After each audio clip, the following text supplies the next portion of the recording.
السلام علیکم بینندگان عزیز. ما در این ویدیو برای شما طرز کباب مرغی را پیشنهاد میکنیم.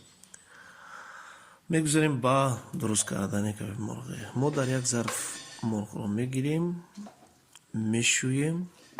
بعضی ها با پوستش انجام میدین. اگر با پوستش هم باشد هیچ غم ندارد، یعنی باید خوب بشوییم یا به پوست میکنیم و در آن بعد از اون می آید شربت لیمو و ادویجات را.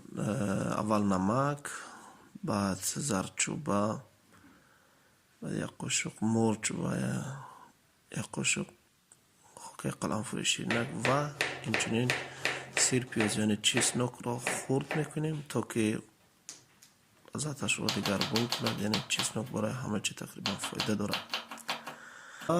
دوستان عزیز، نگفتن نمونه، دانستنم خوب است که در 100 گرم گوشت مرغ تقریبا 33 و از 79 گرم پروتئین وجود دارد. و اینچنین بعد از ادویجات روغن میپوشیم، اینو میکنیم 3 قاشق به هم میزنیم، همه این را آمیخته میکنیم.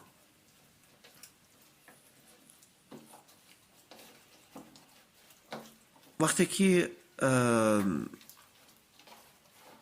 مرغ را درست میکنید، کباب میکنید، بگذارید که تا خوب بپزد. هرگز گوشت خام را استفاده نکنید. تقریبا 1 ساعت میگذاریم تا که همین ادویجات و همه این چیزها را یعنی در خودش بگیرد. و میگذاریم به قسم دیگر.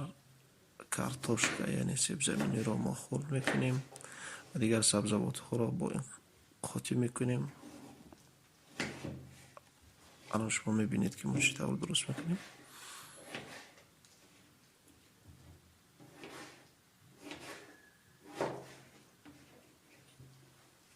و اینچنین پیاز را اضافه میکنیم.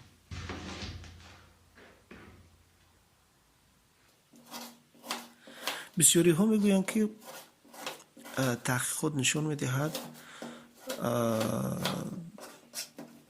این گوشت مرغ را با پوستش میپزن. با پوستش پختن هم خوب است، ولی با پوستش نخورد بهتر است، چون که واکسین ها دیگر داروهایی هایی که با مرغ تزریق کرده می شود یا اینکه دیگر داروها رو میخورد مرغ، اون در زیر پرهایش یعنی در پوستش جایگیر است. وقتی که شما در همون روغن های پوستش جایگیر است، وقتی که اگر خوردید یعنی به بدن هم ضرر میکند. وقتی با پوستش پختن و پوستش رو جدا کنید، تنها گوشتش رو خورید، این بهتر است. علاقه ما دیدید همچنین چطوری که در مرغ ما استفاده کردیم، در ادویجات رو هم همچنین در این سبزیجات اضافه میکنیم و با هم میزنیم. علاقه تمام شد، ما میگذاریم در لیست دخوفکا در زیرش.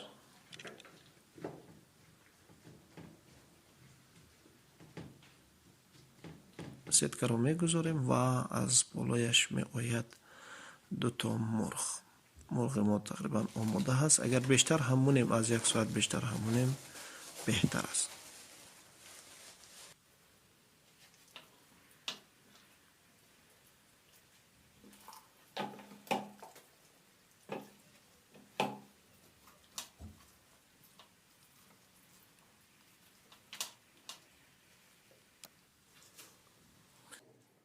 آلو فولی رو از بالایش میپیچونیم تا که نسوزد.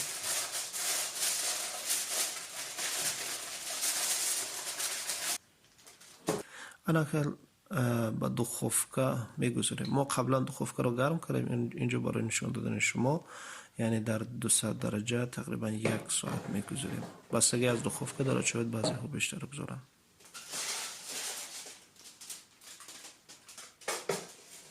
همینطور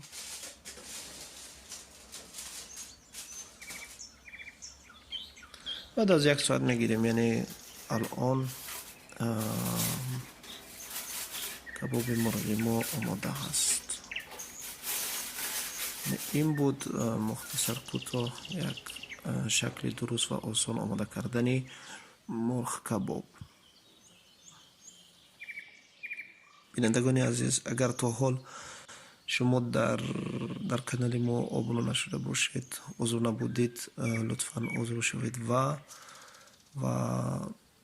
پادپیسیون را البته فراموش نکنید. این دستگیری شما هست برای ما و از انواع خوراک های گوناگون لذت ببرید و یاد بگیرید. تا ویدیوهای دیگر در پناه خدا باشید.